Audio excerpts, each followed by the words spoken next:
never expected that at 66 years old, I'd lose my hearing completely.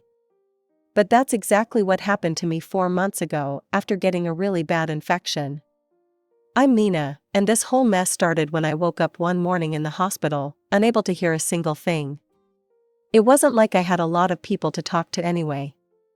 My daughter Lucy and I hadn't spoken in years, not since her father, my husband, passed away. That whole situation still makes my blood boil when I think about it. Lucy showed up at my house just days after the funeral, demanding that I sell our family home and give her half of everything her father had left behind. I remember staring at her, shocked that she could be so cold about it. "Lucy," I told her, "your father left everything to me in his will. You'll get it all anyway when I'm gone, you're my only child. Why are you in such a hurry?" She didn't like that answer one bit. "That's not fair," she yelled. "I have my own family to think about. I can't just sit around waiting for you to die." Those were the last words we exchanged before she stormed out. After that, we lived completely separate lives, her with her husband Mike and their kids in some rental house across town, me alone in the big house where I'd lived with her father for over 40 years. Then came the infection that took my hearing. I was lying in that hospital bed, feeling more alone than ever, when Lucy suddenly showed up in my room. She had a notepad with her, and I watched as she wrote something down and held it up for me to read. "Mom, you need someone to take care of you now. Let me help, please." Maybe it was the medication, or maybe it was just being tired of being alone, but I found myself nodding. Before I knew it, I invited her and her whole family to come live with me. Lucy, Mike, their 18-year-old daughter Drew, and 14-year-old Tom, they all moved out of their rental place and into my big country house. I even gave Lucy access to my bank account so she could handle all the bills and shopping, not just for me but for all of them. I figured it would be easier that way, since I couldn't hear anything anymore and going to stores or dealing with payment stuff had become a real challenge. The first few weeks of living together were strange, but Lucy really did stick to her word about taking care of me. Every morning, she'd go grocery shopping, making sure to get everything we needed. She'd cook 3 meals a day, clean the house from top to bottom, and never complained when I needed to go to yet another doctor's appointment. Those appointments became a regular part of our routine. Lucy would drive me to the clinic, wait with me in those uncomfortable plastic chairs, and help me communicate with the doctors. We'd gotten into a system where everyone wrote things down for me on notepads or their phones, and I'd respond by talking, probably too loudly, but nobody seemed to mind. I remember one particular appointment that changed everything. The doctor had been running all sorts of tests, and I was hopeful they'd finally have some good news. Instead, he wrote on his notepad, "I'm sorry, Mrs. Parker, but a hearing aid won't help in your case. We need to keep investigating the root cause of your deafness before we can work on restoring your hearing." I must have stared at that note for 5 solid minutes. Lucy had to tap my shoulder to get my attention, probably worried about how still I'd become. But what could I say? It felt like someone had just slammed a door in my face. Back at home, we settled into our new way of communicating. The family would write notes to me about everything, what they wanted for dinner, when they were going out, if someone had called. I'd respond by talking, making sure to speak up so they could hear me clearly. It wasn't perfect, but we made it work. My granddaughter Drew turned out to be a real blessing during this time. She noticed how bored I was getting and showed up in my room one day with her tablet. "Grandma," she wrote, "let me show you some cool apps I think you'll like." She spent hours teaching me how to use different programs, showing me how to download books, play games, and even watch movies with subtitles. I had to quit my job at the college, which was harder than I expected. I'd been teaching literature there for years, not because I needed the money. Thomas had left me more than comfortable with his inheritance, but because I loved it. Standing in front of those students, discussing great works of literature, watching their faces light up when they finally understood a complex passage, that was what got me out of bed in the morning. But you can't teach when you can't hear your students. I tried to convince myself I could make it work somehow, but deep down, I knew it was impossible. How could I lead discussions? How could I answer questions? How could I know if a student was struggling if I couldn't hear them trying to get my attention? So now my days are different. I spend most of my time reading books, both physical ones and ebooks on the tablet Drew gave me. I've discovered that the internet is a pretty amazing place when you have nothing but time on your hands. I've found websites about everything you can imagine, and I've even joined some online book clubs where everything is written rather than spoken. Living in silence makes you notice things you might have missed before. From my usual spot in the living room armchair, I had a front row seat to my family's daily life, even if I couldn't hear it. Lucy and Mike seemed to be getting along better than ever. I'd watch them in the kitchen during breakfast, heads close together, laughing over their coffee. Lucy would touch Mike's arm while they talked, and he'd smile at her in a way that reminded me of how Thomas used to look at me. Sometimes they'd catch me watching and wave, their faces breaking into warm smiles. The grandkids had settled into their routines too. Drew spent a lot of time in her room, studying or working on her photography projects. Tom was usually glued to his gaming console in the basement, only emerging for meals or when Lucy called him upstairs. It all looked so normal, perfect, even. But then I started noticing other things. Like the time I walked into the kitchen to get some tea, and Lucy and Mike were having what looked like an intense conversation. When they saw me, they both smiled broadly, too broadly, but their eyes met over my head in a way that made me uncomfortable. Or how sometimes, when they thought I wasn't looking, they'd exchange these knowing smirks while glancing in my direction. I tried to shake it off. After all, why would they be mocking me? Lucy was taking such good care of me, cooking my favorite meals, keeping my room spotless, making sure I took all my medications on time. And Mike had been nothing but helpful, fixing things around the house and even installing some new safety features in my bathroom. But those looks, those smiles, they kept nagging at me. The way their expressions would shift when they thought I wasn't watching. The quick glances they'd exchange when I'd ask them to write something down for me. The way their smiles never quite reached their eyes when they were directed at me. Stop it, I'd scold myself. You're just bitter because you can't hear. You're imagining conspiracies because you're frustrated with your situation. They're your family, they love you. Weeks passed like this, with me constantly second-guessing everything I saw. Was that laugh really at my expense? Did that whispered conversation stop because I entered the room? Was I really seeing mockery in their expressions, or was it all in my head? Then came that morning, it must have been around 6 a.m. I was sleeping soundly when something jolted me awake. At first, I was confused, disoriented. Then I realized what had woken me, a car horn blaring loudly from the street outside. I jumped out of bed, already pulling on my robe, ready to go give that inconsiderate driver a piece of my mind. I was halfway to my bedroom door when it hit me. I had heard the horn. I had actually heard it. My hand started shaking as I stood there in the middle of my room. I could hear the early morning birds chirping outside my window. I could hear the hum of the heating system. I could hear the old floorboards creaking under my feet. My hearing was back. After 4 months of nothing but silence, I could hear again. My heart was still racing with excitement as I headed toward the stairs. I couldn't wait to tell everyone about my miracle, that my hearing had returned. But halfway down the staircase, I heard voices coming from the living room. Lucy and Mike were already up, talking in low tones. "I'm so damn tired of this," Mike was saying, his voice dripping with irritation. "How much longer do we have to keep pretending? Pretending to care about your mother. Acting like we're one big happy family. I'm sick of tiptoeing around that old woman.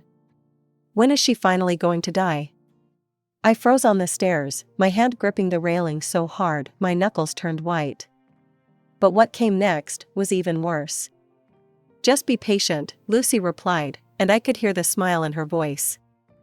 "It won't be much longer. I mean, look at her, she's already lost her hearing. That's usually the first sign of overall decline in old people. Once they start losing their faculties, they usually give up pretty quickly. She'll probably just waste away." The world tilted sideways for a moment. I had to sit down on the stairs, my legs too weak to hold me up. My own daughter. My own flesh and blood was sitting down there, calmly discussing my death with her husband. All those suspicious looks I'd noticed. I hadn't been paranoid after all. It took everything I had not to break down right there. I stood up, straightened my robe, and walked down the rest of the stairs. Entering the living room, I made sure to walk heavily. After all, a deaf person wouldn't know to step quietly.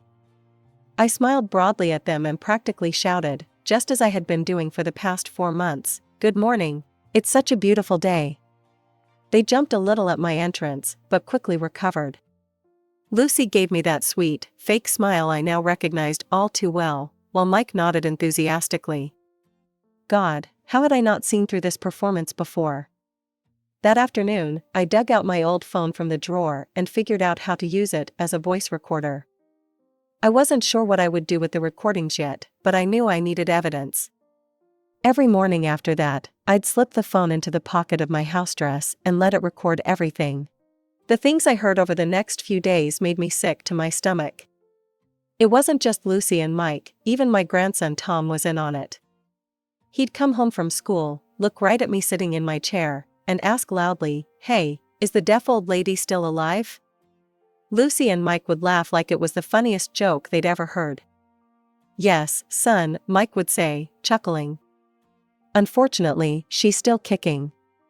"God, she's so annoying," Tom would complain, rolling his eyes. "Everything has to be written down or gestured. It's infuriating. Can't she just figure things out on her own?" And through it all, they'd smile at me. Sweet, caring smiles. Patient smiles. Loving smiles. They'd write me little notes asking if I needed anything, if I was comfortable, if I wanted a cup of tea. And all the while, they were waiting for me to die. Thank God for Drew. In the middle of all this ugliness, my granddaughter was the only pure thing left in my life. While everyone else in the house was putting on an act, Drew's kindness was real. I could hear it now in her voice, see it in her actions, and feel it in her genuine concern for me. Every few days, she'd knock on my door with a new book tucked under her arm. "Grandma," she'd write in her notebook, "I saw this at the bookstore and thought of you. It's about a woman traveling through Europe in the 1920s. I know you love historical stories." She was right, I did love them. And I loved how she actually paid attention to what I enjoyed, unlike her mother who just pretended to care. Drew would sit with me for hours, showing me her photography projects on her laptop. She had real talent, capturing moments that told entire stories in a single frame. I could hear her voice now when she shared these things with me, full of passion and enthusiasm, but I kept up my act of reading her notes and responding in my too loud voice. It broke my heart a little to pretend with her, the only honest person in this house, but I couldn't risk the others finding out. But what truly touched my heart was how she stood up for me when she thought I couldn't hear. One evening, I was in my room when voices rose from the hallway outside my door. "Mom, you need to stop talking about Grandma like that," Drew was saying, her voice firm. "She deserves better. She's not just some burden we're waiting to get rid of." "Oh, honey, mind your own business," Lucy dismissed her. "Go to your room and stop interfering in things that don't concern you." I heard Drew storm off, her footsteps heavy with teenage indignation. Through my window, I could see her walk to the garden bench where she always went when she was upset. She sat there, wiping tears from her eyes, and I wished I could tell her how proud I was of her, how grateful I was for her defense of me. It was strange how Drew had turned out so different from her mother. Where Lucy was calculating and cold, Drew was warm and genuine. Where Lucy saw me as a burden to be endured, Drew saw me as a person to be cherished. Sometimes I caught myself studying her face, trying to find traces of the kind young woman Lucy had once been, before money and greed had poisoned her heart. Having Drew in my corner made the whole situation a little more bearable. Yes, I was living in a house full of people who were waiting for me to die, but at least I had one ally. One person who saw me as more than just an inconvenience or a source of inheritance. One person who actually cared. It's amazing how people will say anything in front of someone they think can't hear them. I was sitting in my usual spot in the living room, pretending to be absorbed in my book, when Lucy and Mike started talking about money. My money, to be specific. "So how much have you managed to get out so far?" Mike asked casually, as if they were discussing the weather. He was sprawled on the couch, feet up on my coffee table. Lucy was flipping through some papers, probably my bank statements. "About 25,000 so far." I nearly dropped my book, but caught myself just in time. $25,000? They'd stolen $25,000 from me? Mike scoffed. "That's it? Come on, Lucy, you need to be more aggressive about this. That old bag has more money than she knows what to do with. She wouldn't even notice if you took twice that amount." I kept my eyes fixed on my book, turning a page slowly, playing my part. Inside, my heart was pounding so hard I was afraid they might hear it. "It's not that simple," Lucy said, sounding annoyed. "Mom has alerts set up on her account for large withdrawals and transfers. If we go over certain amounts, she'll get notifications. She may be deaf, but unfortunately, she's not blind. We have to be careful." "Yeah," Mike sighed heavily. "It's really a shame she's not blind too. That would make things so much easier." I had to fight to keep my hands from shaking. My own daughter and her husband, sitting there discussing how convenient it would be if I was not just deaf, but blind as well. I wondered if there was any limit to their cruelty. Later that same day, I was pretending to nap in my chair near the kitchen when I heard them at it again. The recorder in my pocket was catching every word. "I noticed you'd been buying those fancy organic steaks," Mike was saying. "And that expensive wine. Isn't it too posh for your mother?" Lucy laughed, that fake, tinkling laugh she'd perfected over the years. "Oh please, I buy all the good stuff for us and get her the cheapest things I can find. Generic brands, marked down meat, whatever's on clearance. She can't taste the difference anyway, she's so grateful just to have someone cooking for her." They both turned to look at me then, and I could feel their eyes on me as I pretended to sleep. They started laughing, not even trying to be quiet about it. After all, why bother being quiet around a deaf woman? "Look at her," Lucy snickered. "Sleeping like a baby, no idea we're eating filet mignon while she gets discount hamburger." "At least she's getting something to eat," Mike chuckled. "Better than what she deserves." I kept my breathing steady, my face relaxed, while my stomach churned with disgust. The worst part wasn't even the money. It wasn't the cheap food or the theft or the deception. It was hearing the absolute glee in their voices as they discussed taking advantage of me. They weren't just stealing from me out of desperation or need, they were enjoying it. They were having fun making a fool out of the deaf old lady who had welcomed them into her home. 3 weeks before my birthday, Lucy handed me a note during breakfast. Her handwriting was extra neat, like she'd taken special care with it. "Mom, I want to throw you a big birthday party. We'll invite all your friends and relatives. You deserve to be celebrated." I smiled and nodded enthusiastically, shouting my reply as usual, "That sounds wonderful, dear. How thoughtful of you." But I knew better now. This wasn't about celebrating me, this was about putting on a show. Lucy wanted witnesses to her devoted daughter act. Maybe she was trying to establish herself as the caring daughter in front of everyone, or maybe she wanted to demonstrate what a burden I was and how nobly she was handling it. The preparations went into full swing. Lucy made dozens of phone calls, which I could now hear perfectly, inviting people and arranging everything. She ordered expensive catering, hired decorators, and even got a professional photographer. Nothing but the best for her dear old mom's birthday. The day of the party arrived, and our house filled with relatives and old friends I hadn't seen in years.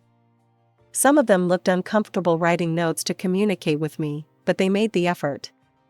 All the while, Lucy fluttered around like the perfect hostess, the devoted daughter. "Mom has been such an inspiration," she told everyone, her voice thick with fake emotion. "Taking care of her isn't a burden at all, it's a privilege. After all she's done for me, this is the least I can do." I sat there in my place of honor, smiling and nodding, playing my role as the grateful deaf mother. Inside, I was counting down the minutes until I could end this charade. Then Tom, my grandson, dimmed the lights and started a slideshow he'd prepared. Photos of our happy family filled the wall, Lucy helping me in the garden, Mike reading to me, something he'd never actually done, Tom and Drew sitting with me on the porch. Each photo was perfectly staged, and each one had sappy captions like "Love knows no bounds" and "Family is forever" superimposed over them. I could hear the ahs and sniffles from the guests as they watched. My cousin Patricia wiped away tears, saying how wonderful it was to see a family so devoted to each other. My old college friend Martha kept patting Lucy's hand, telling her what an amazing daughter she was. The slideshow ended with a photo of all of us together, looking like the perfect loving family, with the words "We love you, Grandma," sparkling across the screen. That was when I decided I'd had enough. I stood up slowly, my recorder still safely tucked in my pocket, containing weeks of evidence of their true nature. The room quieted as everyone turned to look at me, probably expecting some kind of emotional thank you speech. "I have something important to tell all of you," I said, my voice clear and steady. No more shouting, no more exaggerated gestures. I'd been able to hear for the past 6 weeks. The silence that followed was deafening.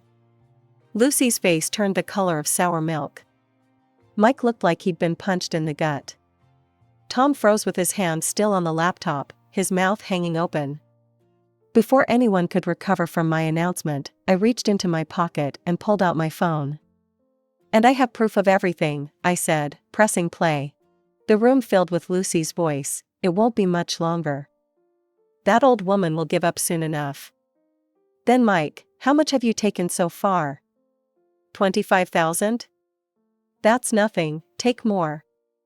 Tom's cruel joke echoed through the speakers. "Hey, is the deaf old lady still alive?" The recordings went on and on. Every nasty comment, every cruel joke, every conversation about stealing my money, all of it played out in front of our stunned audience. Some of my friends covered their mouths in horror. Others just stared at Lucy and her family with disgust.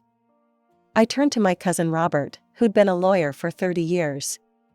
"Robert, I'd like to retain your services. I want to press charges against my daughter and her husband for elder abuse and financial fraud." Robert stood up immediately, his face hard with anger. "It would be my pleasure, Nina. And I'll do it pro bono. What they've done is despicable." Lucy jumped up, her face streaked with tears. "Mom, please, you're taking everything out of context. We were just joking around. We didn't mean." "Get out." My voice was quiet but firm. "Get out of my house right now. All of you. Take your things and leave." They left that night, Lucy still crying, Mike silent and seething, Tom skulking behind them like the coward he was. Only Drew stayed behind, holding my hand through it all. A week later, Lucy transferred back every penny she'd stolen, all $25,000. I suspect Robert's threats of legal action had something to do with it. I decided not to sue after all. Not because I forgave them, but because I wanted them out of my life completely. A lawsuit would have meant months or years of dealing with them through the courts. Instead, I went to my lawyer and had my will changed. I made it official that Lucy was completely cut out, she wouldn't get a single penny after my death. I made sure all our relatives and friends knew about it too. No one blamed me, they'd all heard the recordings. As for Tom, I couldn't bring myself to forgive him either. Some people told me I should cut him some slack, because he was only 14, but I disagreed.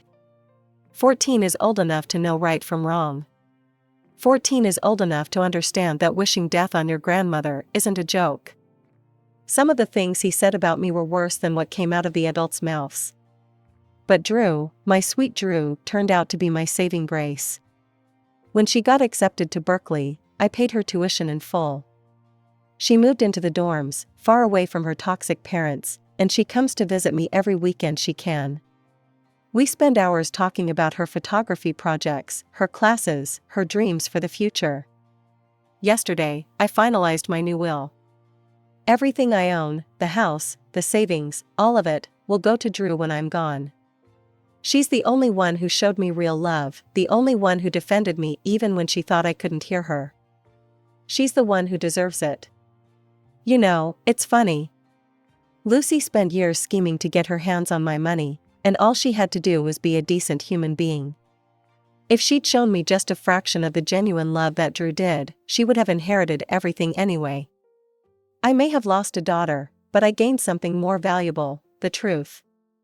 And in Drew, I found the kind of family I always wanted, one based on real love, not greed and deceit.